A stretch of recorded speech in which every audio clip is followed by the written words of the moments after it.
Hello everyone, Laura Walker, oraclereport.com. It is Tuesday, April 16th, 2019. I'm recording around 1 o'clock p.m. Eastern Time, so it's been almost 24 hours since the fire at Notre Dame in Paris started. The purpose of this recording is to give you knowledge and information so that you are not giving away your precious louche to this ritual, which is certainly what this event is. It's quite a sacrifice, and probably more of a sacrifice than we even understand, and I'll get into that. So the intention here is to expose some information, and in the process of that, show how we are being gamed, how we are being played, and again, to not be part of it. So, as this usually would happen, as it has in the past 10 years, because I have been basically exposing the Illuminati astrologers' moves for about 10 years now, and the documentation of how the Illuminati use astrology is at my website in the archives. Years and years and years of it, even though I'm relatively new on YouTube. I've been doing this a while. And if you're unfamiliar with me, because there are a lot of new listeners, I was a rape crisis counselor and director of a nonprofit for almost a little over a decade, and also spearheaded a task force in the metropolitan DC area, the first of its kind, against human trafficking. And then I jumped over to the Oracle Report full time. Had to make a choice. So if you're new to me, understand that I'm an astrologer, but I also have been in the front lines against the top levels of the pyramid in my work, in my astrology work, or in my real world work. Okay, so the information that I'm going to present, if you're new, will be based on astrology, but also certain time cycles that the Illuminati use. These are the cycles of the sun and the moon, and the cycles of astrology. So, as this would usually go, as I was saying, an event would happen, a false flag would occur, I would get on the computer, record, talk about how the Eris point was being activated, because 21 degrees of Aries is what I call the Eris point. It's the location in the sky where the planet Eris was discovered. And I would lay out all the astrology and show all of the calling cards of the event, what it means, what it meant to the Illuminati, what they were trying to accomplish. So I'm going to do that, as I usually do, begrudgingly do this, because I'm tired of being gamed, and this role that I have in it. They make a move, I counter. They perform a spell, a ritual. I counter with, this is what they were doing, my lone little tiny voice on the internet, and just putting out a little spark of truth to counter it. And that's been my game. I'm over that game. I'm tired of being played. So what do we do now? Because we know this is what happens. They perform a false flag ritual. They leave breadcrumbs. The truth movement and the Anons all go down and start following the rabbit holes. Everybody is distracted. All of the other things that are on the table are somewhat off on the back burner now, and they're on the side of the table. And this takes center force, and all of the emotion and the sadness and the grief that and feelings of powerlessness that come from what they've done is all part of a giant ritual. So I'm going to talk about the astrology and the bigger picture, because this is a much, much bigger picture than this event. This event is a pivotal, sacrificial, initiating event for the future, which is why I've titled this Foresight is 2020. So My first question anytime there's ever an event, what is that? Wise owls. I call the readers of the Oracle Report wise owls. There's nothing occult or nefarious about it. It's just one of the Sabian symbols that fits with trying to be wise and standing out of the fray back in a tree watching what's going on. Okay, wise owls, what is always the first question that we ask when any kind of event happens? Why now? Why now? So I happened to check the news yesterday. Basically, just happened to be right after the fire was reported and the coverage was beginning. So I was on it. I was aware of it pretty early on, and I started taking notes and, of course, went to look at the charts. And I say charts because there are two you have to look at with this because, as usual, with the Eris point, the degree of false flag activations, there are always two. It's the rule with Eris. There are always two parts to everything with it. Now, first of all, one of the other time counts that the Illuminati use, other than the cycles of the sun and moon, the cycles of astrology, is the cycles of the Mayan sacred calendar known as the Tzolkin. Tzolkin. Mayanmagics.com is the place to go for that, all that info. So the fire occurred in the Tzolkin day, on the Tzolkin day of 9 Kimi, which is 9 death, and death meaning transformation, typically, but also death. And 9 meaning the Lord of Light, in this case Quetzalcoatl, who is High Holy God to the Maya, Thoth to the Egyptians, and the Phoenicians. The Phoenicians, because this is who this is, the Phoenicians. This is who is behind it all, with their Jesuit minions. All right. 9 is the Lord of Light, and in the Mayan calendar count, and then 10 is the Lord of Darkness.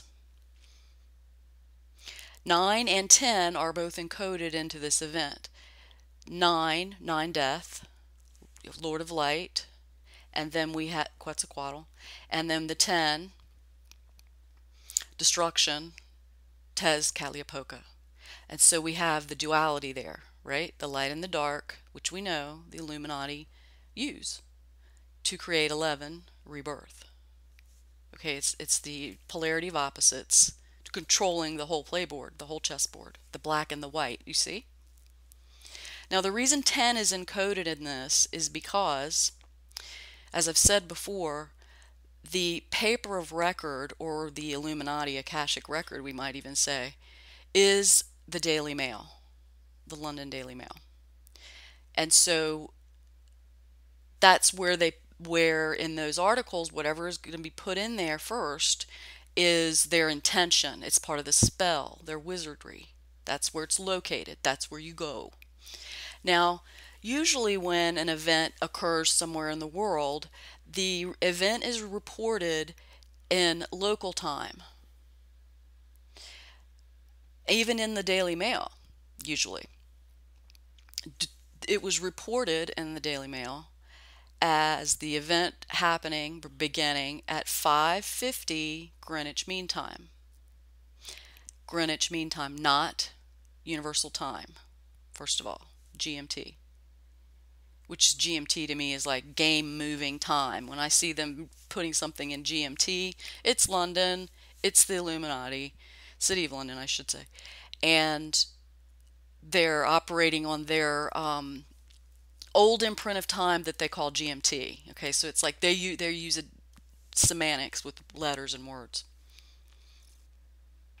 Greenwich Mean Time, game moving time. 5:50, 5 and 5 is 10. In the article, and this is the very first article, okay, they did not say why 5:50. It didn't say that the 911 was called, or it's just very vague. And how do you even know? Because how many people would have called 911? Lots, probably. How it had probably started. Well, obviously it started before someone called 911, but that's hazy. Okay, you're not going to be able to pinpoint that time. Okay, so in order for the Illuminati to have the juice of this ritual in effect, they have to pick a time. They also have to tell us the time, because their juice doesn't work, their spell doesn't work unless they're being honest about it in their subtle ways. They're breadcrumbs. All right, so 550, 10. 5 and 5 is 10. That's where the 10 comes in. Now it was 7:50 p.m. in Paris, because Paris is on Central European summertime, and that's UTC plus 2 or GMT plus 2. All right, so they weren't reporting the event from local time. They reported it from London time, but they don't always do that. All right, so why now? The question. Well, it doesn't really take a genius. You don't need to be an astrologer to look at this, because, of course, there was an automatic auto spin that came into effect very quickly after this. All right, so we had breadcrumbs were being thrown out immediately. Oh, conspiracy theorists are talking about that it's Holy Week, it's Holy Monday. 16 bronze statues were removed. It was just breadcrumbs. They laid out the breadcrumbs in the very beginning stages of it. Now, one of the things that contributes to this being such a epic event, is the fact that it occurred not just during the Holy Week, which is certainly quite significant, but because it happened this cycle, during this new moon in Aries cycle. Okay, we are in the month, or the cycle, that is the first of the astrological year. The new moon in Aries, in this count of time, is the new year. It's the new astrological year. No matter when the new moon in Aries is every year, that's the beginning of that year. And that means that the things that happen during that month, that's basically like planting seeds, sowing seeds. And what happens, whatever is the energetics are in place at the new moon, at the time of the new moon, the energetics of each of the heavenly bodies, let's say, the planets, we call them planets, that whatever energetic or whatever frequency they are discharging at the time of the new moon sets the tone for the whole year. And anything that we do during the new moon in Aries grows throughout the year. And not just this year, it can continue to grow, but its main strength is established during that year.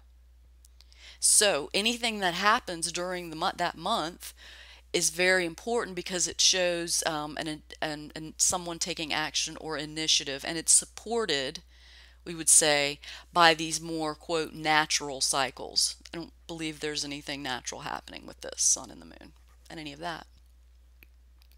It's a code. So not only is it this cycle that we look at to see what's in store for the year, and because this is what the Illuminati do, this is how they operate. They set their intentions during the new moon in Aries, but there's a window of time before that, the month or sometimes 2 months before the new moon in Aries, the Aquarius and the Pisces cycles.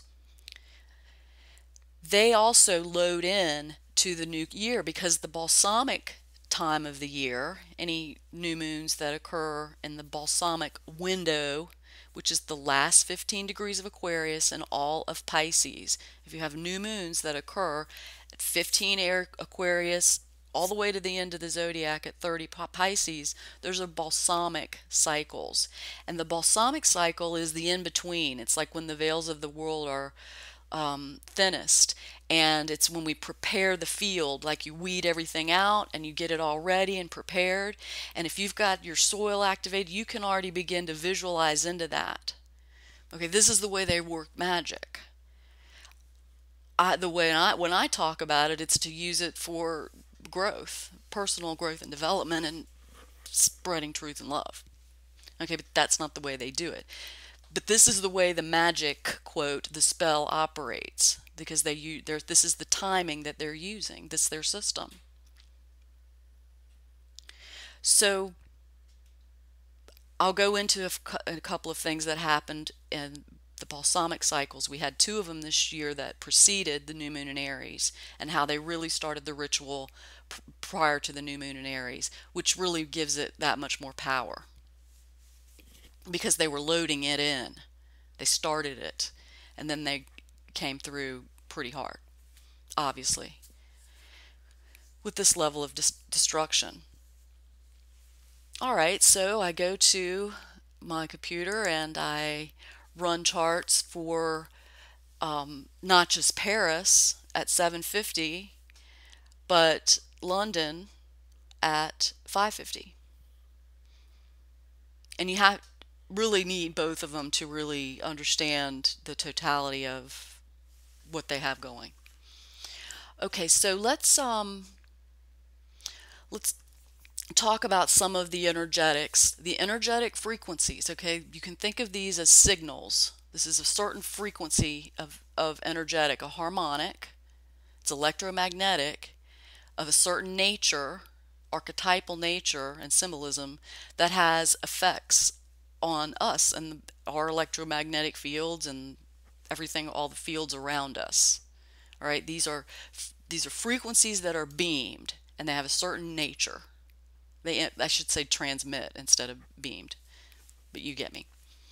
All right, so what was significant about what showed up? Why now? What was the main thing? Well, the main thing that was standing out to me like a neon sign was that at that time, at the time of the ritual, the time of the beginning of the ritual, the black moon, which symbolizes death and rebirth, it's their black sun. Okay, that's what they're talking about there with that.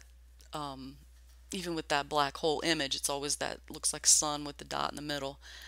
That's not the glyph for the black moon, but that's what they're talking about when this is the astrological body that they're referring to when they talk about the black sun. It's really in astrology the black moon, because it's always inverse with them. Up is down. Now you'll notice that in the narrative that's being spun is all about rebuilding, death, dying, and rebirth. Paris is, the Notre Dame in fire. Paris is burning. The whole destructiveness of it. But they keep talking in the narrative. Early on, they were talking about rebuilding. Before that, while it was still burning, I don't even think the spire had fallen by the time they were talking about rebuilding. And it was supposedly under renovation. Now, I really don't know any Catholic church that's going to shut down for renovation at Easter or Christmas, because that's the big payday. And so payday is certainly going to come back for them, because I'm sure that this weekend when Catholics go and to Mass and whatnot, the coffers will be filling up. So they really probably, will come out on it with in the black in it in the end. The loss of it, as I said, is much greater than we understand, because the Notre Dame was a church to us, but in the past it was a generator of frequency, of harmonics. The music from the organ, it's tech. It's called Antiquitech. If you follow Martin Liedtke on YouTube, his site is Flat Earth British. Don't let that stop you if you have feelings one way or another about flat Earth. I suggest don't make your decision a priori.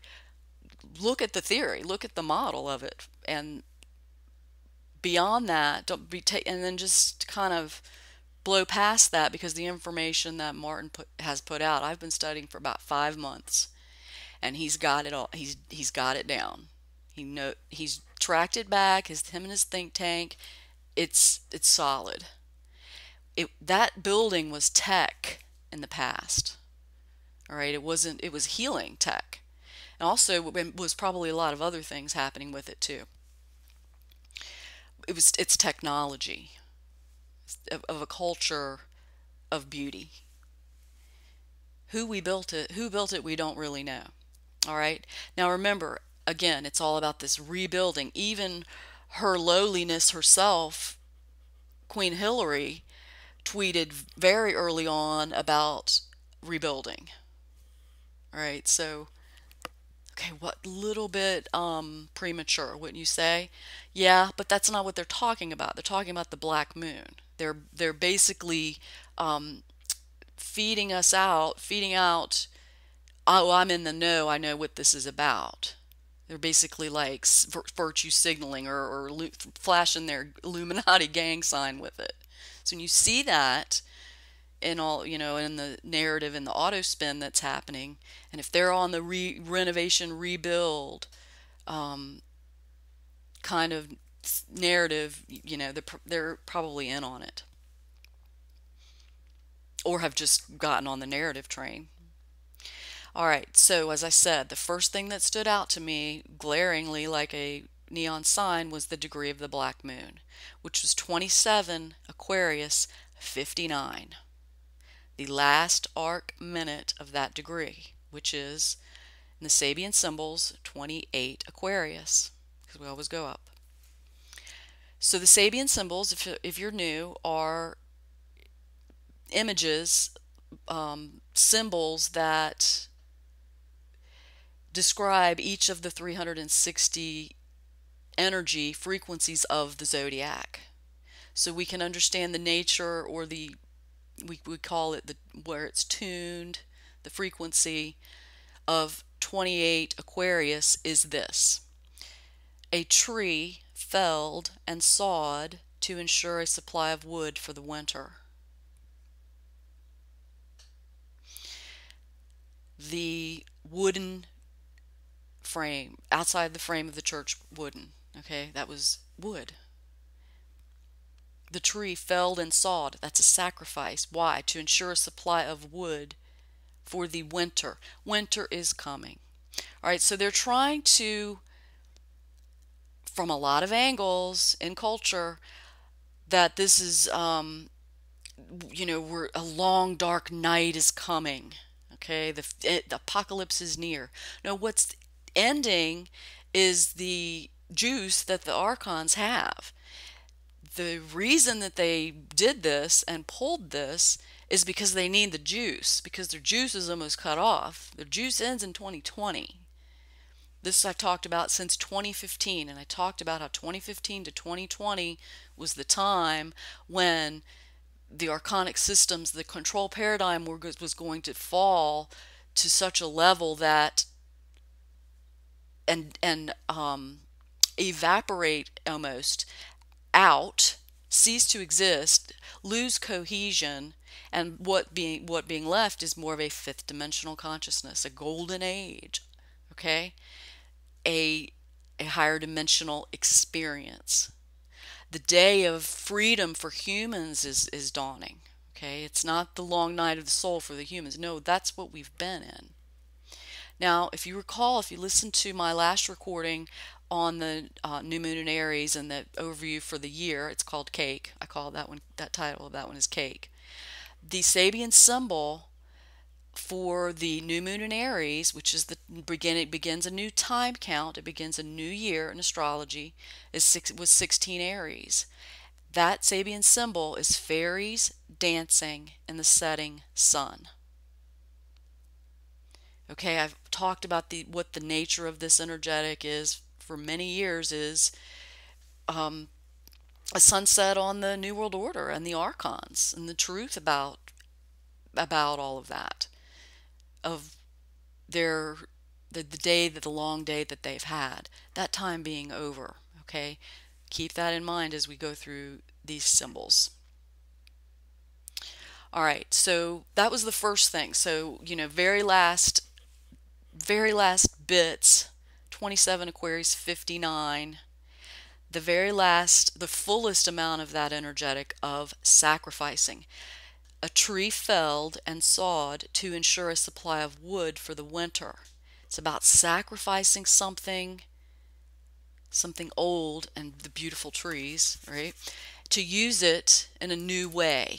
Rebuild, in this case. Build. Now,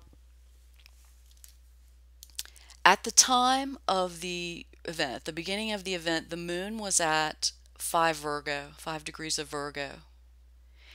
And this is the Sabian symbol of a man becoming aware of nature spirits and normally unseen spiritual energies. What's interesting about that is on my software, which is the software is the highest end software that you can use. How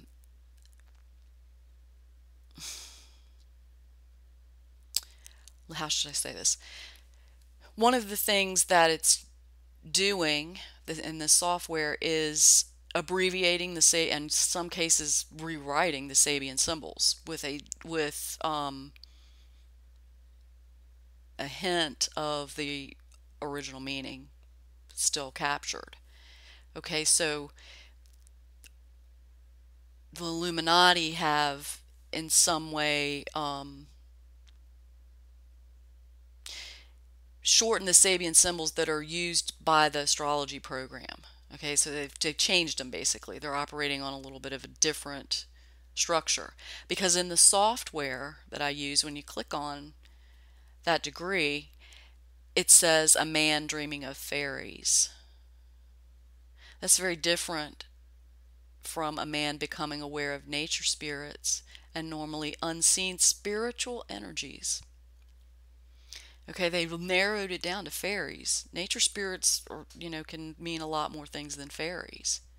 Now we have this specific new moon in Aries, fairies dancing in the setting sun. That specifically says fairies. Actually, it says brownies in the original, because the translator was British.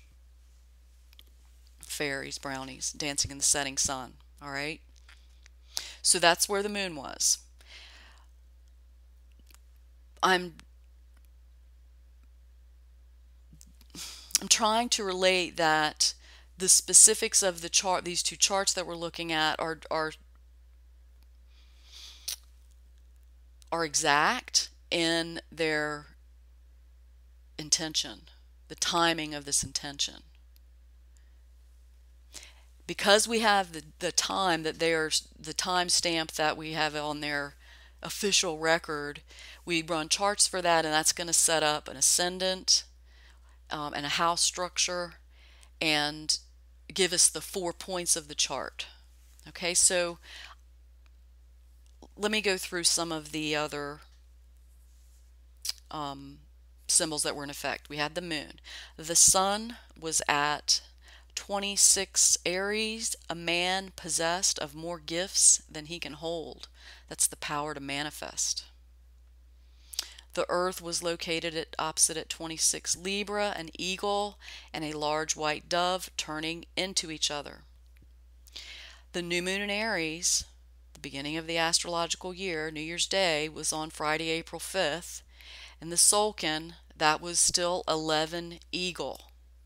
All right, 11 rebirth, eagle,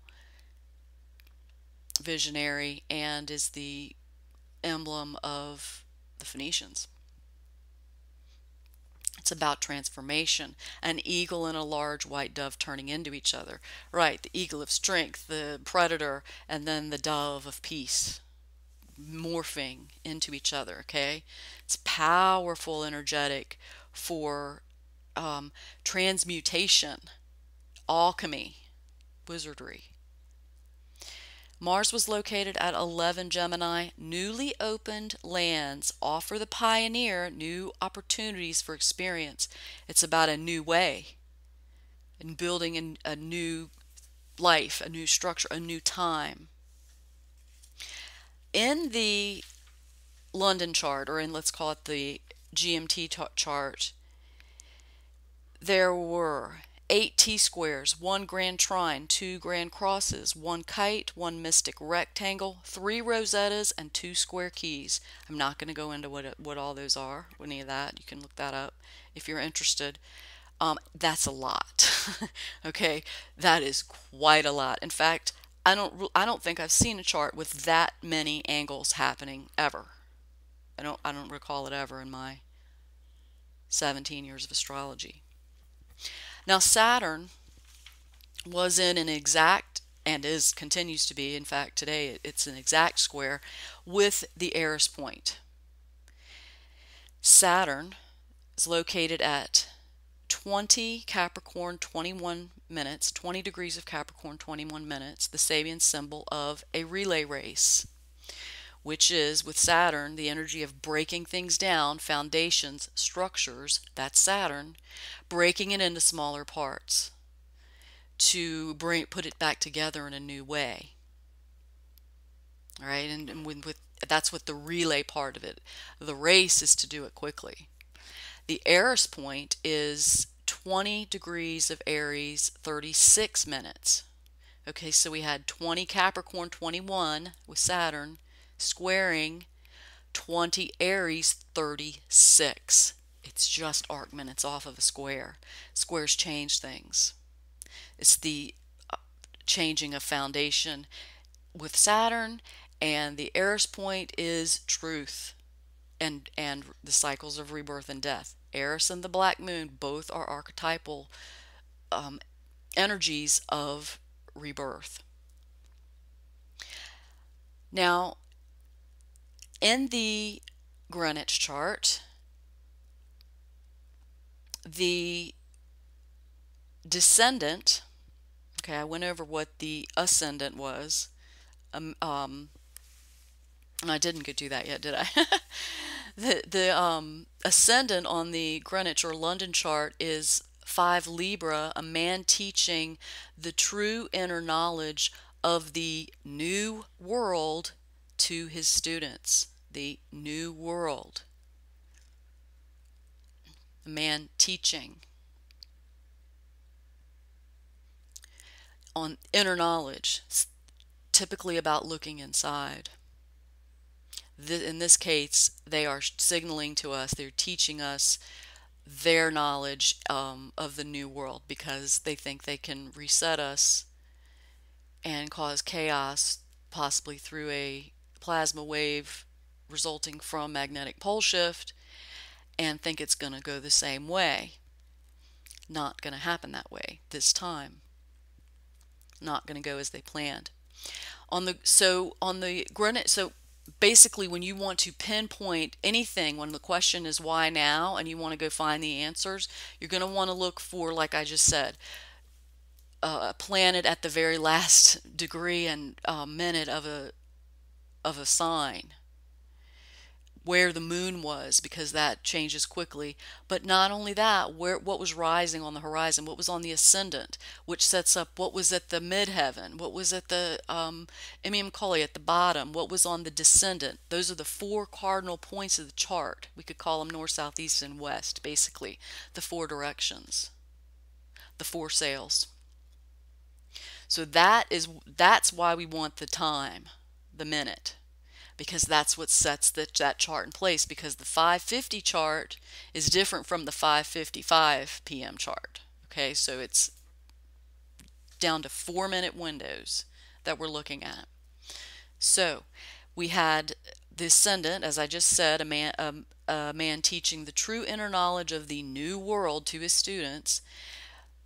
The descendant, the other side, was at 5 Aries, a triangle with wings. This is so significant because this is the Sabian symbol for the next astrological new year that begins on March 24th, 2020. A triangle with wings. And when we get to that new moon is conjunct Chiron and the black moon. Okay, this is why I'm talking about Foresight is 2020, because what they're doing now and what they're going to do this year After this, as follow-up to continue to build into this ritual that they've started now, they've initiated for the year now, is really aiming for 2020. This is where I Pet Goat 2 comes in. So if you don't know what that is, I'm not going to link it because I'm not going to just feed the algorithm. Um, you can look it up, but basically it's all this Phoenician imagery of plasma and destruction and Notre Dame, and you'll see that in the conspiracy world it's being talked about. I'll just call it alt media, not conspiracy world. Um, that was that whole little video is about hindsight is 2020. That's what basically it's trying to say. I think it was from 2012. All right, so they're pulling in that energetic now. A triangle with wings means it's kind of like bye-bye pyramid, goodbye New World Order in your structure there. You're flying away. Basically, you're flying into source. You're going to be and return to source because you are in your archonic energies are not don't belong here anymore with us where we are. Everyone, we're really in the fifth dimension now. It's just that the third and the fourth dimensions are losing cohesion and they're falling away. They're going their way and starting to go more quickly. And soon it won't have cohesion.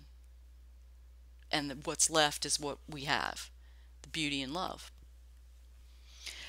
All right, up at the top of the chart, at the midheaven, 6 Cancer, game birds feathering their nests. All right, that's self-explanatory, isn't it? Gaming. Feathering their nests with our loosh and money and everything else. And then at the bottom of the chart, 6 Capricorn, a dark archway and 10 logs at the bottom. 10, destruction, dark archway. It's all wood, right? A tree felled and sawed. Okay, so we have this sacrifice to take us through the archway with this sacrifice to usher it in, gate in.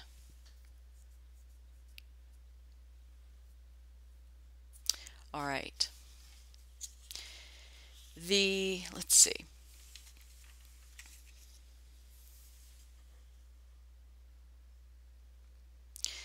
Let's talk a little bit about some things that were in the narrative that was coming out in the narrative quickly after the event got underway. I just started taking notes from mainstream news. These were the themes, direct words.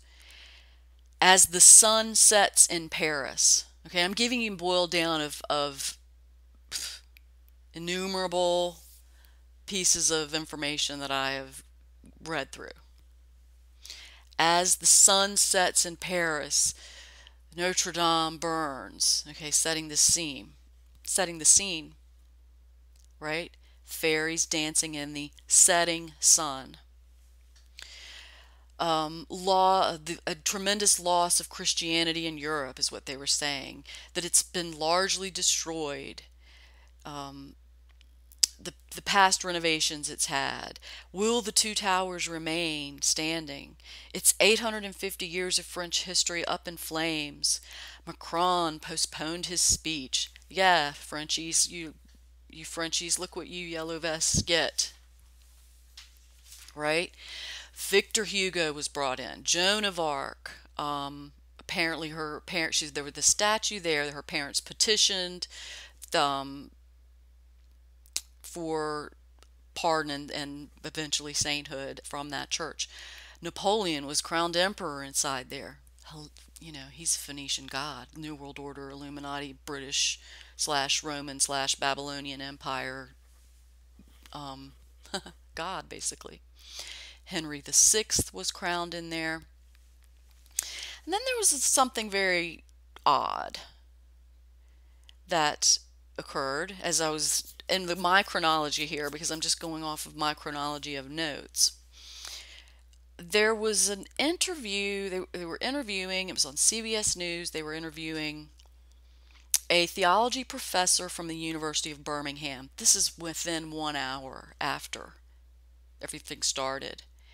And on the screen, on the Chiron, her name was listed as Candida Moss. They were calling her, the reporter or the anchor person was calling her Canada, but that's not what it said. It said Candida Moss. I noted it, but I didn't think much of it. But I note everything because because I try not to influence the field. I just take all the data and then just filter through and see what happens. It's not like I'm cherry picking by any means. This is 1 hour of chunk of the narrative of what I took. So not long after that, I saw that and I was like, well, they're in a hurry and they'd auto corrected or whatever. I didn't think it was necessarily meant anything. And then I had very old early reader of Oracle Report sent me a video, sent me a YouTube of Sebastian Gorka's radio show, I guess. I don't follow him ever, but the reason that the reader sent this to me is because he specifically, in the very early aftermath, the very first counterspin, the very first narrative that's coming out to the autospin to describe this, with a rant that he had about how Cardinal Dolan was speaking, but then on the Chiron, on the bars for the title for the person who, where they put their name and where they're affiliated, there was a mistake, which was like setting him off. And so he goes into this rant about the Chiron is wrong. Do you even know what a Chiron is? Chiron. So bizarre, I mean, here, this ancient church, this ancient technological device building is burning, and he's talking, he's upset about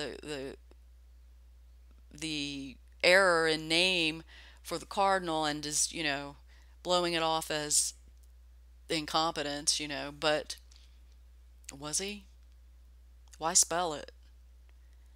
And was that what he was talking about at all? Because in astrology and in mythology, Chiron is the wounded healer and teacher.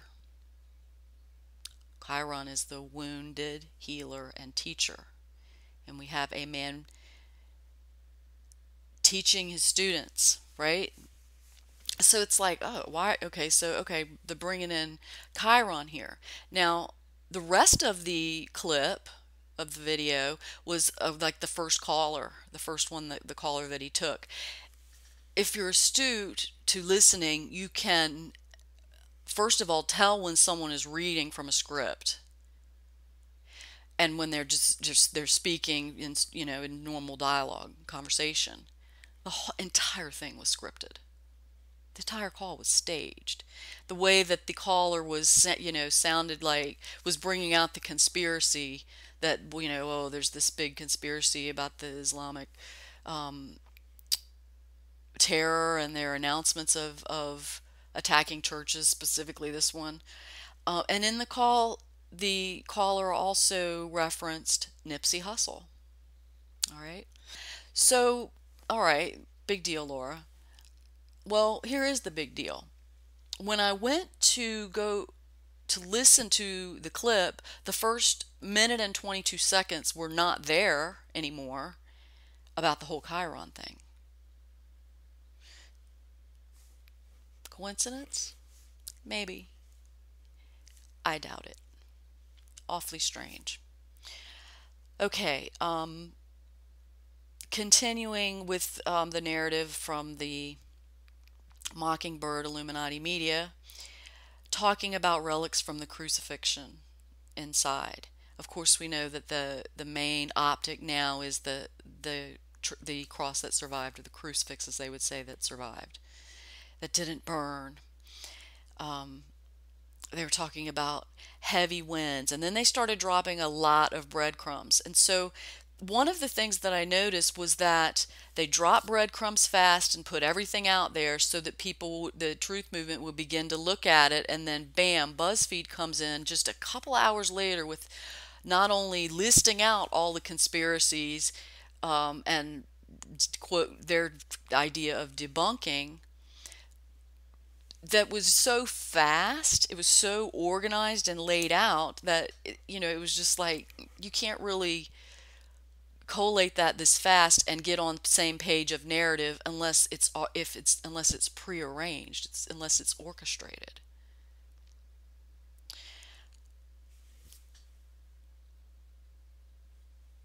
The murder of Nipsey Hussle, the rapper, which for older people who aren't familiar, this is kind of like akin to this generation's Tupac, is where how I guess you could relate it. That occurred during the balsamic cycle, the feed in, the lead in. And Julian Assange was arrested on April 11th, which was the day Jupiter went retrograde. All right. Jupiter is going to be retrograde until August 2nd, I do believe. Let me double check. Yeah. Oh, August 10th. All right. This brings in the retrograde portion the thread of that I want to bring in, because this relates to the 2020 and how all of this is the Foresight for the 2020, because they're signaling for 2020.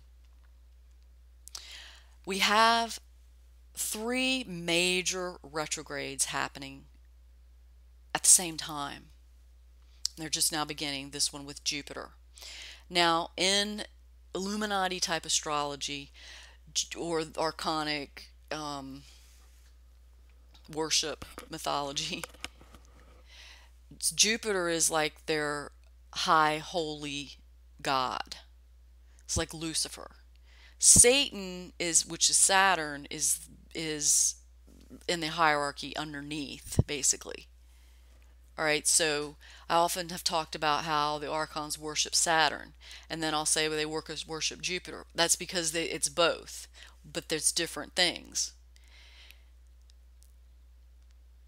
Jupiter is stationed retrograde, conjunct the galactic center. What the degree that's identified as the galactic center, which is 27 Sagittarius.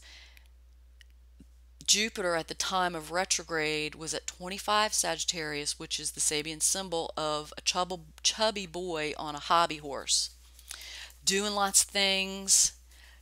Where are you getting? Where are you going? Are you chasing rabbit holes and just following, being played with the game and getting nowhere, just not progressing, not moving off of it? The other octave of it is like a do-over. And it's a do-over of repeat of cycles or continuing to repeat cycles, because the degree that Jupiter will station direct at on August 10th is a groundhog looking for its shadow. Okay, so the chubby boy on the horse, hobby horse, he's not going anywhere. Okay, he's generating energy, but he's just staying there. The groundhog is looking for its shadow. It's going in and out it's in a loop. That's what it does. All right, it comes out and looks around and goes back in, and then when it's cycle again, New Groundhog's Day, it comes out and looks again. Okay, but overall, this is about a do-over. It's another chance to redo or rebuild. Okay, it's a dynamo of an energetic to have Jupiter, which rules Sagittarius, stationing retrograde at that degree of limitless. It's like an unlimited power when you have Jupiter at the galactic center. Jupiter expands anyway, everything it touches. The galactic center is limitlessness. Used to be or it's considered by the mainstream as a black hole. It's not. One of the things that is not well known amongst astrologers is that Jupiter is what brings death. So if there's some type of afflicted in some, there's an affliction in someone's chart with Jupiter, meaning there are aspects, that planets that are being aspected with Jupiter that um, that can cause death. It could indicate a window of time for death. All right, so these retrogrades that are happening, first we have Jupiter, and then on April 25th, still in this new moon in Aries cycle, this beginning of the new year, on April 25th, Pluto is going to station retrograde, and then Saturn is going to station retrograde on April 30th. So these retrogrades, it's going to change a lot of things. Basically, it's going to bring out a lot of karma and consequence to past action. It's going to make people stand up in truth and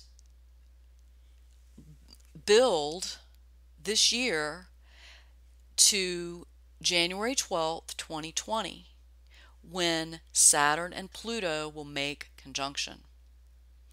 This only happens every 33 to 38 years. Pluto has an elliptical orbit. It's not an orbit, but that's what we traditionally call it. Its cycle is longer, and so the two planets meet up and begin a new cycle, a new dance together, a new initiative every 33 to 38 years. I mentioned in the last recording that I tracked back the last 3 cycles, the last 3 times that Saturn and Pluto came into conjunction, because when they come into conjunction, it ushers in a new era. The times are 1914, 1947, and 1982. Those are the times Saturn made, the last 3 times Saturn made conjunction. I have a full video waiting on that specific topic, because that's the big news. This is the Foresight is 2020. This is what the Illuminati are operating on, and they're coding it now. They're coding it within this ritual. Now, Julian Assange, as I said, back to that. Julian Assange was arrested on the day Jupiter went retrograde. Now, he's been in there a long time. Why now? Jupiter now, and at the time of his arrest, is opposing his Venus. All right? His Venus is winter frost in the woods.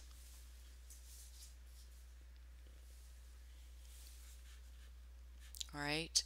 Winter frost in the woods. His sun is a clown caricaturing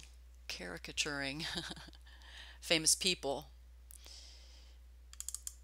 Mercury, a leader of men wrapped in an invisible mantle of power.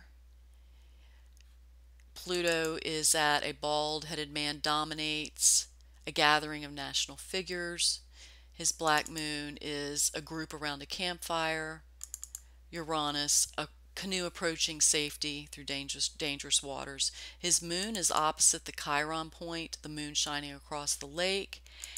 And his own natal Jupiter, the king of the fairies, approaching his domain. His Jupiter. Remember what I said about Jupiter. Jupiter is now opposing his Venus. This means, to me, in my mind, it's going to be really good or really bad for him. He's either going to be pardoned at the end of it all, presidential pardon, or he's going to be assassinated. That would be my read from his chart. And maybe that won't happen. Maybe that will not be the thing. One of the things that's part of this ritual. Now, Nipsey Hussle, let's look at his and see what's there, because he's part of it. It happened during the balsamic ritual killing of a powerful, powerful individual. Julian Assange, powerful individual with those Sabian symbols in his chart. All right. So one thing about Nipsey Hussle, he was born with his natal Chiron opposing his Uranus at his exact degree. This means his death was a death by wounding would happen very fast. Now, transiting Jupiter at the time was squaring his natal sun.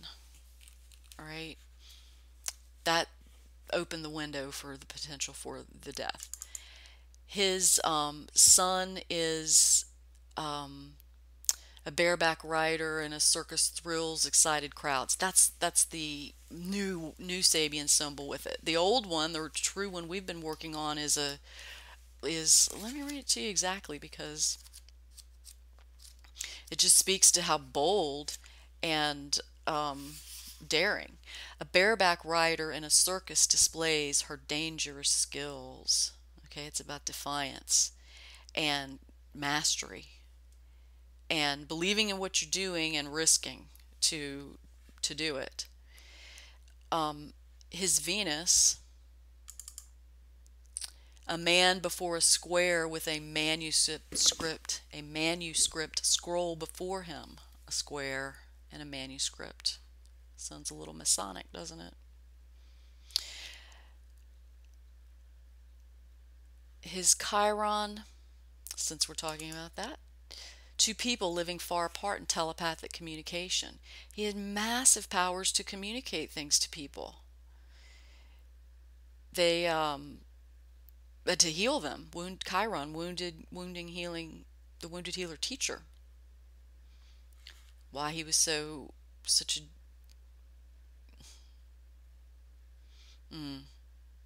he had such specific frequencies of energy that had the power to spread truth and bring love. And of course, we can't have that, can we? His Saturn, hunters shooting at ducks. His Uranus, the pyramids and the Sphinx, bringing in again the Egyptian Phoenician. And his Neptune is at three stained glass windows, one damaged by bombardment. It's really the full symbol of that's 2 Capricorn is 3 stained glass windows in a Gothic church, one damaged by war. He has Pluto ascending in his chart. In his chart, he has Pluto. His Pluto is opposite the Chiron point. Again, the wounded healer and teacher. It's on the Chiron point is his.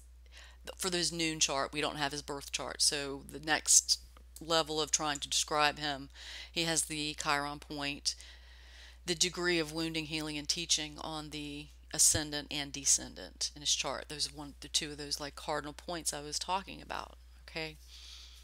So what we have here is it's a big load in. It's a big ritual to again have us be living in fear and sadness and hopelessness and have a week-long funeral for the loss. Now think about they sacrificed a treasure. Okay, this is that place was a treasure trove of energy from all of the bones and the crypts underneath it, the millions underneath the streets in Paris, particularly under Notre Dame, definitely. All the prayers that had taken place, and then all the tech that it was utilized for to basically provide a harmonious environment that kept the archons out. Okay, all this was technology, a frequency, that organ. It was designed to keep the body healthy, and I suspect to repel archonic energies. Now, One thing that I want to put in here is on the eve of the event here, so on Sunday night, that was the Game of Thrones premiere. Game of Thrones is such a huge element within all of this as far as ritual goes and as far as the revelation of what they're doing, and it's, in my opinion, the true history. They're telling us, they're giving us a big portion of our history as humans, and they're telling it in this story. Okay, it's Jesuits. The Jesuits wrote this. It's HBO. They're putting the most money they have into Mockingbird to social engineer. The symbolism and the entrancement within all of that, I'm not even watching it this year. But consider, Notre Dame is Our Lady. Have Game of Thrones premiere. Now, that it took a year and a half for this finale season to come through. Why now? Why do they put it on the Sunday of Holy Week? There's not a lot holy about that. Unfortunately, what that show does is it takes the creative energy of hundreds and hundreds of people in a cast, the best at what they do, craftspeople, lighting, set builders, costumers, actors, and just perverts and distorts their talent and their skill. Can we have people of that quality, the craftsmen of that level, that can produce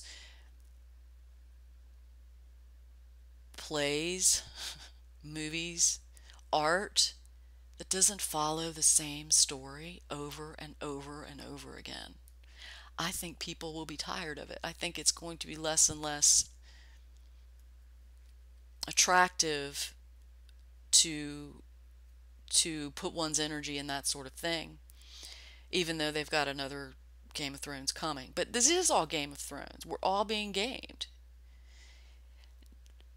Notre Dame is Our Lady. If you happen to see it's basically the cover picture of all of the major newspapers. Drudge Report had 3 of them just in a row, and the angle is the same. It's the angle of the spire on fire from the side, and it looks like the Statue of Liberty, Columbia, goddess of the Phoenicians, on fire. The picture of it looks like she's still the way that the segments of the spire look from this angle, it looks like the Statue of Liberty. She's like the spire's like being held up by, it's very clear. I wish I had a screenshot of it. What else is happening, right now that we might expect? Well, one of the things, and then one of the patterns, and one of the things that I'll talk about in the Saturn-Pluto conjunction recording, is how royalty and births of royal babies happen in that year before and year of that conjunction. Prince William was born during the Saturn-Pluto conjunction.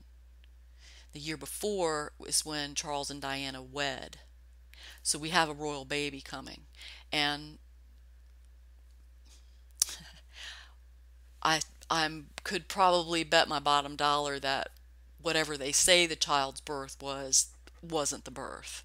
Baby could already be here. But I would not be surprised if they have the quote birth come out sometime this cycle, this month, but it could be definitely during this Holy Week time, because they have so much, and they've got so much strange stuff going on with that, with the new Duchess over with that. That's just,